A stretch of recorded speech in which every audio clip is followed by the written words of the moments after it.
बहुत बहुत धन्यवाद मेरी प्रिय बहन पूनमताई महाजन, मेरे असीम मित्र पराग अलवनी जी, विले पार्ले के बड़े सक्षम विधायक सुशाम सावंत जी, जिलाध्यक्ष मिलिंद शिंदे जी, मंडल के अध्यक्ष हैं लेकिन इस पूरे कार्यक्रम को संभालते हैं, कोऑर्डिनेट करते हैं और बड़ी क्षमता से आगे बढ़ाया है। 15 अलग अलग इलाकों में इस कार्यक्रम को 5 वर्षों तक चलाना अपने आप में एक बहुत ही बढ़िया उपलब्धि है। मैं आपको दिल से धन्यवाद और बधाई देता हूं।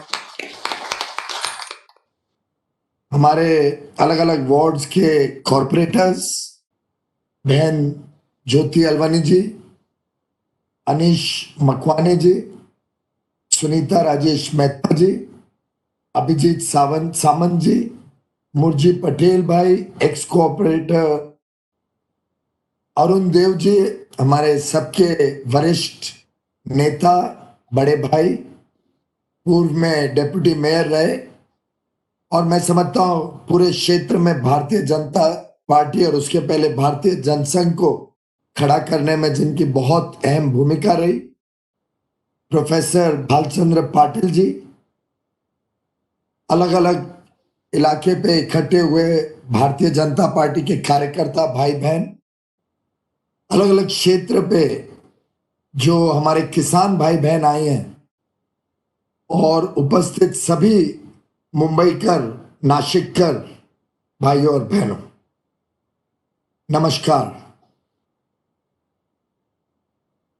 आज का समारोह अच्छे दिन पे ऑर्गेनाइज किया गया है। शांति, सहजता, सरलता और सद्भावना के प्रतीक बापू महात्मा गांधी जी का आज 151 151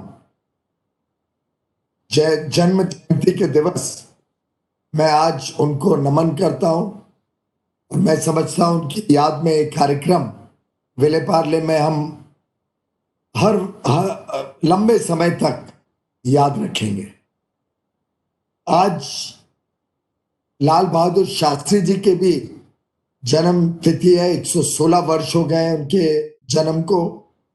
देश के दूसरे पंत प्रधान थे और मैं समझता हूं किसानों के लिए जो शुरुआत हुई देश में चिंता करने की, जिन्होंने जय जवान जय किसान का नारा देके किसान को एक बहुत ही अहम भूमिका और एक बहुत सम्मान दिया, सम्मान की शुरुआत करने वाले ऐसे महान महानुभाव लाल बहादुर शास्त्री जी को भी आज हम नमन करते हैं, याद करते हैं, कृषि क्षेत्र में उनके योगदान को याद करते हैं।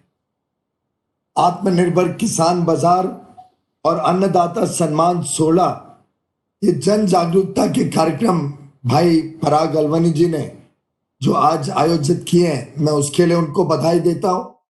महाराष्ट्र और विले पार्ले के भारतीय जनता पार्टी इकाई को भी बहुत बहुत बधाई देता हूं। पूनमताई, आप रेखा भाभी को हम सबकी तरफ से जन्मदिन की बधाई जरूर दीजिएगा। आप अकेले अकेले सेलिब्रेट कर रहे हैं, इसका हमें खेद है, लेकिन मुझे लगता है हमारा भी एक छोटा हिस्सा आपके सेलिब्रेशन में वहां पे रहेगा, ये मेरा विश्वास है। पर भाभी को भगवान लंबी आयु दे और जितना स्नेह और प्यार उन्होंने हम सबको दिया है उसके लिए उनका धन्यवाद भी करता हूं और उनको शुभेच्छा भी आपके माध्यम से देना चाहता हूं। नए भारत के लिए किसानों का जो योगदान है वो बहुत ही महत्वपूर्ण रहने वाला है। अगर हमें भारत को विश्व गुरु बनाना है, उन ऊंचाइयों तक पहुंचाना है जो एक समय भारत का गौरव था, तो मैं समझता हूं कृषि क्षेत्र पे जितना ज्यादा ध्यान दिया जाए, जितना ज्यादा कृषि क्षेत्र को और मजबूत बनाया जाए, उतना देश की अर्थव्यवस्था और देश आगे बढ़ेगा। कोरोना की महामारी के संकट काल में भी हमारे किसान भाई बहनों ने देश की शान, देश की मान रखी। किधर भी, कभी भी ना फल सब्जियों की, ना अनाज की कमी होने दी। और ये वास्तव में हम सबके लिए बहुत खुशी की बात है, बहुत गर्व की बात है कि इतने बड़े संकट काल में भी पूरे देश में लगातार अनाज, फल, सब्जियां, हर एक चीज की उपलब्धता समय पे रही, सबको मिलती रही। और माननीय प्रधानमंत्री नरेंद्र मोदी जी ने जो गरीब कल्याण योजना के तहत 80 करोड़ से अधिक लोगों के घरों तक मुफ्त में अनाज पहुंचाया, जिस प्रकार से हमारे किसान भाई बहनों ने इस संकट काल में भी अपने खेतों को बोया, और अनुमान लगाया जा रहा है कि बाकी सभी क्षेत्रों में अर्थव्यवस्था ढीली पड़ी है, कमजोर हुई है, लेकिन खेती के क्षेत्र में, एग्रीकल्चर में भारत की अर्थव्यवस्था बढ़ी है इस संकट काल में भी। ये वास्तव में देश का भी बहुत बड़ा सौभाग्य है, और ये हमारे किसान भाई बहनों का अटक परिश्रम है, जिसके कारण देश आज आत्मनिर्भर बना है और सुरक्षित बना है। आत्मनिर्भर भारत की कल्पना जब माननीय प्रधानमंत्री नरेंद्र मोदी जी ने की, तब उनके सामने ये कोविड की महामारी के बहुत बड़े संकट का सामना करते हुए, चुनौती को समझते हुए एक मौका भी उन्होंने देखा कि कैसे हम इस महामारी से सीखें, कैसे भारत को आत्मनिर्भर बनाएं, और कैसे अलग अलग क्षेत्रों में जो वर्षों वर्षों से पॉलिसी हो, प्रोसीजर हो, कानून हो, उसमें जो कमियां थी, उसमें जो कमजोरियां थी, उसको ठीक किया जाए। कैसे, जैसे पूनम ताई ने कहा, कैसे समस्या को अवसर में बदला जाए, इसको सामने मद्देनजर रखते हुए आत्मनिर्भर भारत के तहत किसानों के जिंदगी में एक बड़ा बदलाव आए, एक बड़ा परिवर्तन आए, एक बड़ा सुधार आए, उनकी आमदनी को दोगुना करने में एक बड़ी छलांग आगे देश ले, इसको प्रमुख मुद्दा रखते हुए प्रधानमंत्री नरेंद्र मोदी जी ने एग्रीकल्चरल रिफॉर्म्स पे बल दिया, और उसी के फलस्वरूप ये जो 3 कानून हैं, 2 खेती के क्षेत्र में और एक इसेंशियल कमोडिटीज के क्षेत्र में, इन तीनों कानून के माध्यम से एक नया अध्याय किसानों के जीवन में लिखा जा रहा है। ये नए कानून एक प्रकार से किसानों को वर्षों वर्षों तक जो वो जंजीरों में बंधे रहे, जिस प्रकार से उनके व्यापार में, उनके काम करने में जो बाधाएं आती रहे, उससे किसानों को मुक्त करने का एक बहुत बड़ा कदम भारत सरकार ने उठाया है। दोनों सदनों ने पारित किया है, और दोनों सदनों में बड़ी लंबी बहस हुई। लोकसभा में तो 5 साढ़े 5 घंटे तक बहस चली, राज्यसभा में 4 घंटे तक बहस चली, जो उसका निर्धारित समय था। पर जब विपक्ष ने देखा कि ये तो अब पारित हो जाएगा, कानून बन जाएगा, और किसानों के जीवन में इतना बड़ा बदलाव प्रधानमंत्री नरेंद्र मोदी जी के आशीर्वाद से होगा, तब उनको जो वोट बैंक की चिंता होने लगी, उनको जो चिंता होने लगी कि इससे तो लोकप्रियता माननीय प्रधानमंत्री जी की, भारतीय जनता पार्टी की और बढ़ जाएगी, तो उन्होंने, मैं समझता हूं, बहुत ही ओछा व्यवहार किया। जिस प्रकार से उन्होंने राज्यसभा में दृश्य दिखाए, जिस प्रकार से रूल बुक फाड़ी, जो वाइस चेयरमैन है और बहुत ही सज्जन व्यक्ति, बिहार के बहुत बड़े साहित्यकार माननीय हरिवंश जी के साथ जो दुर्व्यवहार किए, लगभग कातिलाना हमला करने निकले थे उनके ऊपर, जिस प्रकार से टेबल पे चढ़कर जो गंदी हरकतें की, मैं उसकी निंदा करता हूं। और मैं समझता हूं जब उन्होंने देखा कि देश के किसानों को आज मुक्ति मिलेगी, उससे कांग्रेस और विपक्षी दलों की चिंताएं बढ़ गई कि अगर किसान मुक्त हो गया तो बिचौलिए जिनके बलबूते पे उनकी राजनीति इतने वर्षों तक चली, उनका क्या होगा। उन बिचौलियों को बचाने के लिए, उन मिडिलमैन के साथ अपना हाथ रखने के लिए कांग्रेस और उनके मित्र पक्षों ने इस बिल को रोकने की भी कोशिश की। और आज हम वक्तव्य पढ़ रहे हैं उनके अध्यक्षा का कि वो कांग्रेस शासित राज्यों में इस बिल को लागू नहीं करें। मैं समझता हूं ये बहुत दुर्भाग्यपूर्ण स्थिति है। देश एक है, देश के संघीय ढांचे में जो केंद्र की नीतियां, केंद्र में पारित की गए कानून है, वो पूरे देश में लागू होते हैं। और ये तो ऐसा कानून है जिसके लिए कांग्रेस के पूर्व अध्यक्ष, पूर्व ही है ना, यहाँ पे थोड़ा कंफ्यूजन बना रहता है। उस परिवार में कभी कोई अध्यक्ष बनता है, कभी दूसरा बनता है। ये जो रोलिंग पद को परिवार में बांटने की आदत है, उसमें कभी कभी कंफ्यूजन हो जाता है। पर हाँ, उनके पूर्व अध्यक्ष ने तो ये आज से कई वर्ष पहले दिखाया कि कांग्रेस कैसे कानूनों को स्वीकार करती है। जब उन्हीं की सरकार ने, मनमोहन सिंह सरकार ने पारित किया हुआ एक अध्यादेश, ऑर्डिनेंस को फाड़ के प्रेस कॉन्फ्रेंस में अपने खुद की सरकार की इंसल्ट की।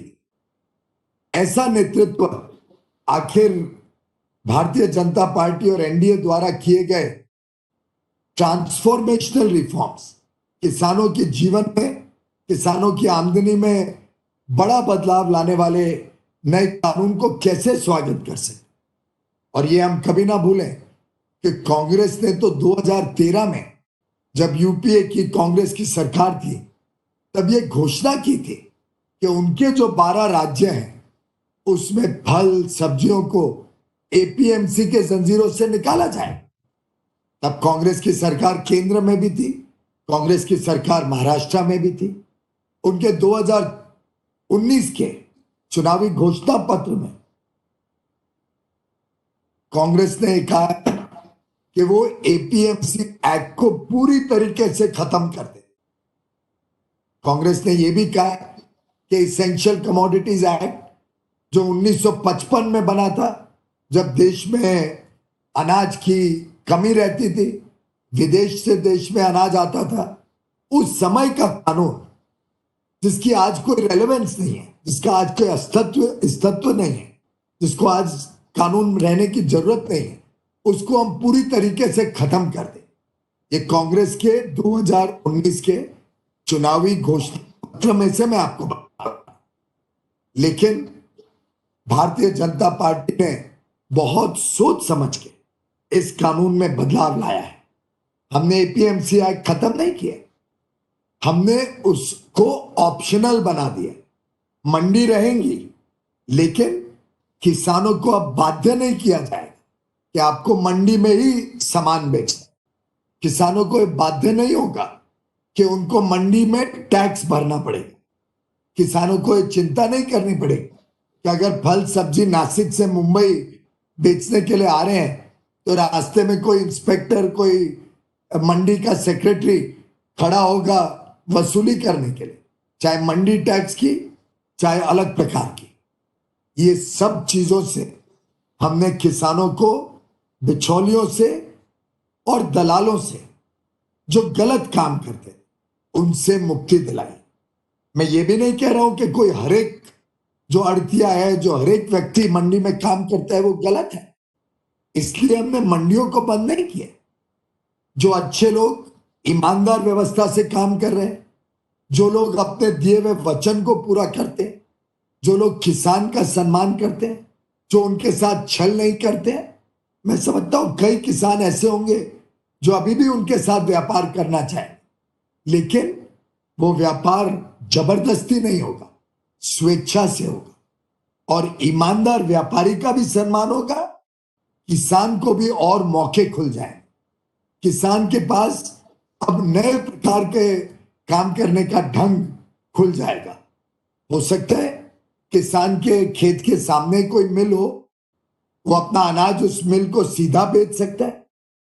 क्यों उनको मंडी लेके जाना पड़े अपने अनाज को, मंडी टैक्स भरना पड़े, वहां से फिर वापस फैक्ट्री में लेके जाना पड़े। हो सकता है कि अच्छे दाम, ज्यादा दाम उनको सीधा अपने फार्म गेट पे मिले।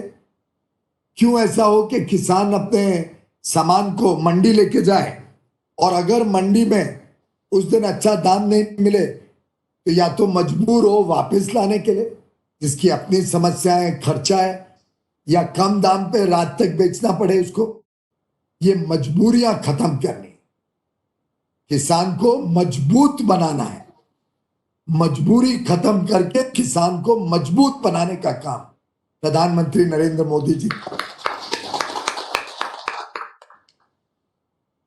इस सशक्तिकरण के कारण किसानों को अब यह भी सुविधा रहेगी कि जब वो किसी के साथ करार करते हैं, कई बार ऐसा होता है कि किसान करार करते हैं, किसान तय करते हैं कि हम जो हमारी उपज है उसको फलाने दाम पे फलाने व्यक्ति को या फलानी कंपनी को बेचेंगे।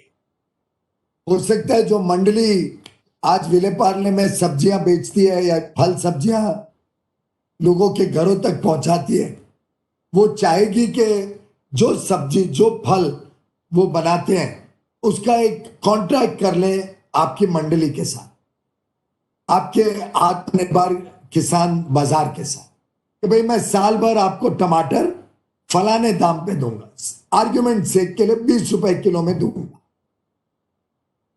अगर ये करार करते हैं तो अब ये करार मौखिक नहीं होगा, लिखित रूप में बनाना पड़ेगा। अब ये करार लिखित रूप में इस प्रकार से प्रावधान बनाएगा कि अगर कल टमाटर की कीमत 20 से कम होकर 10 हो जाती है तो भी किसान को पूरे 20 रुपए मिले, किसान की जेब नहीं कटेगी। जो करार किया गया है वो लिखित होगा, लिखित करार में जो दाम दिया है वो पूरा दाम देना पड़ेगा। मार्केट में अगर रेट कम हो जाए तो भी। इसका दूसरा पहलू, समझो मार्केट में रेट 20 के 30 रुपए हो जाए और किसान को कोई और 30 रुपए में वो सामान लेने को तैयार हो जाए। किसान अब स्वावलंबी है, किसान को आज पूरी छूट है कि वो तय कर सकते हैं कि या तो बाजार जिसके साथ उसका कॉन्ट्रैक्ट है उसी को 30 रुपए में दे, या जो भी उनके बीच में समझ हो, अंडरस्टैंडिंग हो, उस हिसाब से दे। जो दाम बढ़े हैं उसका लाभ भी किसान को मिले, या वो जो उनकी उपज है उसको मार्केट में बेचे, ज्यादा दाम पे बेचे, और अगर आपके कॉन्ट्रैक्ट के तहत कुछ एडवांस है, कुछ मिला हो, उसको वापस कर सके। एक और प्रावधान किया गया है कि जो भी सामान किसान इस कॉन्ट्रैक्ट के तहत देगा उसकी कीमत या तो तुरंत या ज्यादा से ज्यादा 3 दिन के अंदर किसान को पूरी मिल जानी चाहिए। आज हम सुनते हैं कई बार महीनों तक किसान को पैसा नहीं मिलता है अपनी उपज का, धक्के खाने पड़ते हैं, थोड़ी थोड़ी किश्तों में मिलता है, कभी कभार पूरा पैसा नहीं मिलता है, कम पैसा मिलता है। अब ये सब खत्म, 3 दिन के अंदर पूरा पैसा किसान को मिले, जो कॉन्ट्रैक्ट अमाउंट है वो पूरा मिले, दाम बढ़ जाए तो ज्यादा दाम मिले, घट जाए तो घटे हुए दाम का नुकसान किसान को ना हो, कॉन्ट्रैक्टेड प्राइस पे वो बेच सके। हर पहलू को सोच के माननीय प्रधानमंत्री नरेंद्र मोदी जी के मार्गदर्शन में इन कानूनों को बनाया गया है। साथ ही साथ किसानों के लिए फार्मर प्रोड्यूसर ऑर्गेनाइजेशन बड़े रूप में बने, ऐसी 10,000 एफपीओज बनाने के लिए केंद्र सरकार प्रयत्नशील है। इसके अलावा 1 लाख करोड़ का नेशनल एग्रीकल्चर इंफ्रास्ट्रक्चर फंड, जिसमें आधारभूत सुविधाएं जो किसानों को लाभ देंगी, जैसे warehouses, cold storage, seed bank, nursery, इन सब सुविधाओं पे 1 लाख करोड़ रुपए खर्च करने का आत्मनिर्भर भारत में प्रावधान किया गया है। इसी के साथ साथ किसानों के लिए लगातार 5 वर्षों से 6 वर्षों से एमएसपी को बढ़ाया जा रहा है। साधारणतः तो में देखें तो बहुत बड़े रूप में एमएसपी बढ़ा है। जितने वस्तुओं पे एमएसपी मिलता था वो नंबर ऑफ आइटम्स भी बढ़े। आज जो 22-23 आइटम पे एमएसपी मिलता है पहले नहीं मिलता, उसका विस्तार हुआ है। एमएसपी के रेट्स बड़े मात्रा में बढ़े हैं। साथ ही साथ एमएसपी की खरीद भी बहुत बड़े रूप में देश भर में बढ़ाई गई।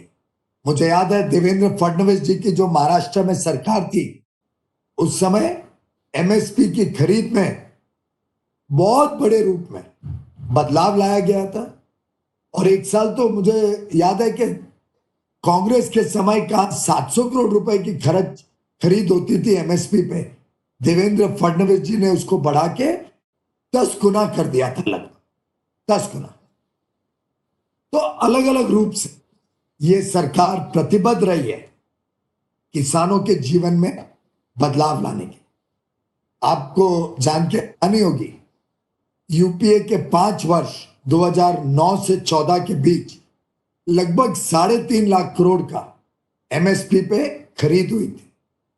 मोदी जी की सरकार के 5 वर्ष 2014 से 19 के बीच उसका 2 गुना लगभग 7 लाख करोड़ रुपए की खरीद एमएसपी पे हुई है। और इसके लिए जो नेफेड एक संस्था है जो अलग अलग वस्तु खरीदती है और किसानों को बल देती है, किसानों की आमदनी बढ़ाती है, किसानों को एमएसपी पे उनकी उपज बेचने के लिए मौका देती है। नेफेड शुरू किया गया था प्रधानमंत्री नरेंद्र मोदी जी के कार्यकाल में, आज से 18 साल पहले। तब पूनम जी के पिताजी भी अटल जी के सहयोगी के रूप में मंत्री थे। उस समय नेफेड को सरकार ने 2000 करोड़ की क्रेडिट गारंटी देके काम शुरू किया था, जिसके ऊपर वो बैंक से लोन वगैरह लेके अच्छी बड़ी मात्रा में एमएसपी पे दाम देके खरीदारी उन्होंने शुरू की थी। आपको हैरानी होगी, 10 वर्ष तक कांग्रेस की सरकार रही। 2004 से 14 के बीच 10 वर्ष में नेफेड का ये जो गवर्नमेंट गारंटी थी, ये बढ़ाकर मात्र 2000 करोड़ से 3000 करोड़ करी गई। 2000 करोड़ से 3000, यानी सिर्फ 1000 करोड़ रुपए बढ़त की गई। इस नेफेड को दी गई केंद्र सरकार की गारंटी। मोदी जी की सरकार ने आके लगातार हर वर्ष नेफेड को दी गई गारंटी को बढ़ाते हुए आज के दिन 3000 करोड़ की कांग्रेस की दी हुई गारंटी को बढ़ा के आज 55,000 करोड़ कर दिए हैं। 55,000। और 55,000 करोड़ की गारंटी यानी लोन उससे कई ज्यादा अधिक बैंकों से उसको मिल सकता है और बड़े पैमाने पे एमएसपी पे वो अपनी खरीद कर सकती है, स्टॉकिंग कर सकती है, प्राइस टेबल रख सकती है मार्केट में और किसानों के लिए एक रक्षा कवच के रूप में काम कर सकती है। कांग्रेस के खोखली बात में मैं नहीं समझता हूं देश के किसान आने वाले हैं। पंजाब में तो उनकी सरकार है, अकाली और कांग्रेस के बीच होड़ लगी है। दोनों की राजनीतिक लड़ाई आज किसानों के कंधे पे बंदूक रख के लड़ी जा रही है और दोनों अपने राजनीतिक अस्तित्व को बचाने के लिए अपने प्रदेश में जो 8.5% मंडी टैक्स पंजाब में वसूली की जाती है, जो एक प्रकार से किसानों के साथ अन्याय है। किसानों की आमदनी में से 8.5% उपज का सरकार ले लेती है और इसके अलावा जो बिचौलिए अलग पैसे ले लेते हैं और वो बिचौलिए अधिकांश कांग्रेस और बाकी उनके पंजाब के रीजनल पार्टीज, अकाली दल जैसे पार्टीज के जो बिचौलिए वहां पे किसानों के साथ अन्याय करते हैं उन सबको जो गहरी ठोस पहुंची है, जो चोट पहुंची है, उसके विरोध में किसानों को गुमराह करके, किसानों को गलत फहमियों में डाल के आज पंजाब में जिस प्रकार से मैं समझता हूं इतनी ऊंची हरकत कांग्रेस और उनके बाकी मित्र पक्ष वहां कर रहे हैं, उसका जवाब देश भर के किसान और पंजाब के किसान उनको जरूर देंगे। महाराष्ट्र में तो सरकार ने अध्यादेश आने के बाद अगस्त में इन नए कानूनों को लागू कर दिया, क्योंकि उनको समझ थी आखिर शरद राव यहाँ की सरकार चला रहे हैं, ऐसा एक सामान्य लोगों का कहना है, मानना है। शरद राव की अनुमति के बगैर तो मैं नहीं समझता हूं आप में से कोई भी मानेगा कि महाराष्ट्र की सरकार ने इन कानूनों को लागू किया होगा अगस्त में। और अगस्त में लागू करने के बाद, क्योंकि ये सरकार 3 पहियों पे चलती है लुढ़कती है, वो तो पता नहीं, हो तो आप लोग ज्यादा जानते हो यहाँ पे, पर ये 3 पहियों वाली सरकार कुछ तय ना करने के कारण जो अगस्त में कानून लागू किया, अब बात कर रही है कि हम उसको लागू नहीं करें। ये दुगुनापन, ये डबल स्टैंडर्ड्स महाराष्ट्र की जनता, महाराष्ट्र के किसान कभी इनको माफ नहीं करेंगे। और मैं समझता हूं कि किसानों को जो आत्मनिर्भर बनाने के लिए, किसानों को जो स्वावलंबी बनाने के लिए, किसानों को जो एक प्रकार से जंजीरों से मुक्त करने का काम प्रधानमंत्री नरेंद्र मोदी जी ने किया है, उसके लिए आज देश के किसान पूरी तरीके से उनके साथ खड़े हैं। अभी अभी मेरे भाई ने पत्र पढ़कर सुनाया हमारे नासिक के किसानों का। मैं उन सभी किसानों का प्रधानमंत्री जी की ओर से धन्यवाद करता हूं और आपको आश्वस्त करता हूं कि आगे चल के भी ये सरकार आपके हितों को और हमारे उपभोक्ताओं के हितों को भी, दोनों को बैलेंस करके ये सुनिश्चित करेगी कि आपकी आमदनी लगातार बढ़ती रहे। जैसे बाकी व्यापार में लोगों को पूरी छूट है, किधर बेचना, किसको बेचना, किस दाम पर बेचना, कब बेचना अपना सामान, कपड़े का व्यापारी तय करता है कब बेचना, क्या दाम पे बेचना, किसको बेचना, कागज का व्यापारी तय करता है, खुद हर एक चीज व्यापारी तय करता है, उपभोक्ता जो उत्पादन करता है वो तय करता है। तो हमारे किसान क्यों नहीं तय करें किस दाम पे बेचना, कब बेचना, किसको बेचना, जो सबसे ज्यादा उनको कीमत दे, और कहां बेचना। मैं समझता हूं ये देश एक मार्केट बने, 1 नेशन 1 मार्केट, इस सपने को माननीय प्रधानमंत्री जी ने आज पूरा करके इस देश के किसानों को एक बहुत लंबे समय के लिए मुक्त करके आगे का उनका भविष्य, हमारे किसान परिवारों का भविष्य उज्जवल करने का महत्वपूर्ण कार्य किया है। एक बात जो भ्रमित करने की कोशिश की जा रही है कि एमएसपी नहीं रहे, मैं आपको जरूर अवश्य बताना चाहूंगा, माननीय प्रधानमंत्री जी ने कई मौकों पर, कृषि मंत्री ने सदन में, और मैं एक केंद्र सरकार के मंत्री के नाते आप सबके समक्ष आप सबको आश्वस्त करना चाहूं कि एमएसपी पहले भी थी, आज भी है, कल भी रहेगी। आखिर से सरकार ने एमएसपी में खरीद को दोगुना कर दिया। जिस सरकार ने एमएस स्वामीनाथन जी के फॉर्मूले को पूरी तरीके से लागू किया, लागत के 50% से ज्यादा एमएसपी तय की, जिन्होंने लगातार एमएसपी बढ़ाने का काम किया, जिस सरकार ने किसानों को किसान सम्मान निधि के माध्यम से उनको एक मानधन हर वर्ष 6,000 रुपए का सुनिश्चित, जिसके तहत आज तक लगभग 1 लाख करोड़ रुपए सीधे किसानों के खातों में पहुंच चुके हैं, जिन्होंने किसान क्रेडिट कार्ड का विस्तार बढ़ाया, जिन्होंने आप सबके जनधन खाते खोले, जिन्होंने प्रधानमंत्री आवास योजना में इतने सारे किसानों को घर दिया, शौचालय बनवा के दिया, कुकिंग गैस का कनेक्शन दिया, मुफ्त में बिजली का कनेक्शन दिया। क्या ऐसी सरकार जिसके संवेदनशील प्रधानमंत्री नरेंद्र मोदी जी का पल पल देश सेवा में, देश के गरीब, किसान, वंचित, शोषित, पीड़ित जनता की सेवा में जिनका जीवन पूरी तरीके से समर्पित है, क्या कभी वो कोई निर्णय किसानों के नुकसान का कभी कर सकते हैं? मैं समझता हूं उनकी नीयत और उनकी नीति पे आज पूरे देश को विश्वास है, पूरे देश को गर्व है और देश के किसान पूरी तरीके से प्रधानमंत्री जी के साथ खड़े हैं, प्रधानमंत्री जी के सहयोग में खड़े हैं और इन नए कानूनों का बड़े रूप में लाभ लेंगे।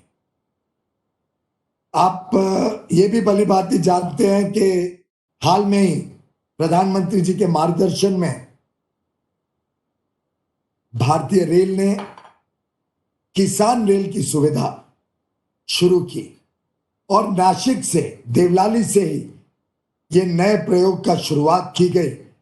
आपको जान के खुशी होगी कि पहले जो गाड़ी गई, उस पहली गाड़ी में मात्र 100 टन के आसपास गए, पर दूसरे तीसरे हफ्ते लगभग 400 टन माल चला गया उसमें। जो पहले हफ्ते में एक गाड़ी जाती थी, अब 2 गाड़ियां थी। आपकी फल, आपकी सब्जियां देश के कोने कोने तक पहुंचे, सभी को उसका लाभ हो। दूध की गाड़ियां दूध लेके जाए देश के अन्य अन्य इलाकों। आगे चल के और ज्यादा बड़े रूप में रेफ्रिजरेटेड कोल्ड स्टोरेज की टैंकर्स ट्रेन से देश भर में पहुंचे और हमारे किसानों को और अधिक दाम मिले। किसानों के उपज को लंबे अरसे तक कोल्ड स्टोरेज में रखे, जब दाम बढ़ जाते हैं तब वो किसान बेच सके। और जब कोल्ड स्टोरेज में या वेयर हाउस में रखा रहेगा, उसके सामने उनको बैंक से 75% सस्ते ब्याज पे लोन भी मिल जाएगा। और जब कीमतें अच्छी होंगी तब किसान अपने मन मर्जी से जहां भी उनको कीमत अच्छी मिले, जो सही कीमत पे उनसे खरीदे, उसको बेच पाए। ये सुनिश्चित करने के लिए हम सभी विभाग, चाहे वो रेलवे हो, चाहे वो कृषि विभाग हो, चाहे वो एनिमल हस्बेंड्री या डेयरी का विभाग हो, हम सब मिलके किसानों के जीवन को और उज्जवल बनाने के लिए प्रयत्नशील है, संकल्पित है। पुनः आपको मैं आज बापू के 151 जन्म दिवस की बधाई देकर लाल बहादुर शास्त्री जी को नमन करके मैं अपनी बात को विराम करता हूं। बापू के दिखाए हुए मार्ग पे चलने वाली प्रधानमंत्री नरेंद्र मोदी जी की सरकार, जिन्होंने बापू के एक एक शब्द को जमीन पर कार्यान्वित किया। आखिर स्वच्छता की बात बापू ने कही थी, शौचालय होने चाहिए और लोगों के पास सुविधाएं गांव तक पहुंचनी चाहिए, इसकी बात बापू ने की थी। मैं समझता हूं बापू को सही श्रद्धांजलि प्रधानमंत्री नरेंद्र मोदी जी की सरकार ने इन नए कानूनों को पारित करके हमारे किसानों के भविष्य को उज्जवल बना के सही रूप में बापू को नमन किया है।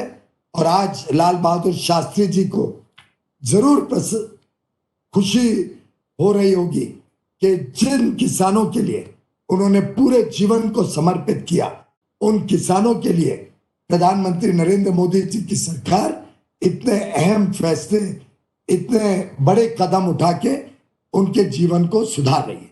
आप सबको कोरोना के काल में मैं एक ही बात कहना चाहूंगा। मैं थोड़ा ऑडियंस को भी देख रहा था अलग अलग स्थान पे, कुछ लोगों ने मास्क नहीं पहना हुआ है, कुछ लोगों ने मास्क को नीचे रखा है।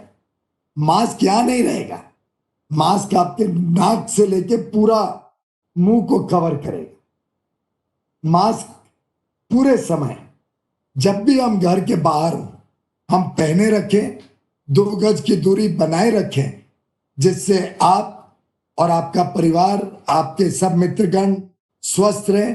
ऐसी मैं भगवान से मनोकामना करता हूं। बहुत बहुत धन्यवाद। फिर एक बार आप सबको बधाई आज के कार्यक्रम के लिए, शुभकामनाएं।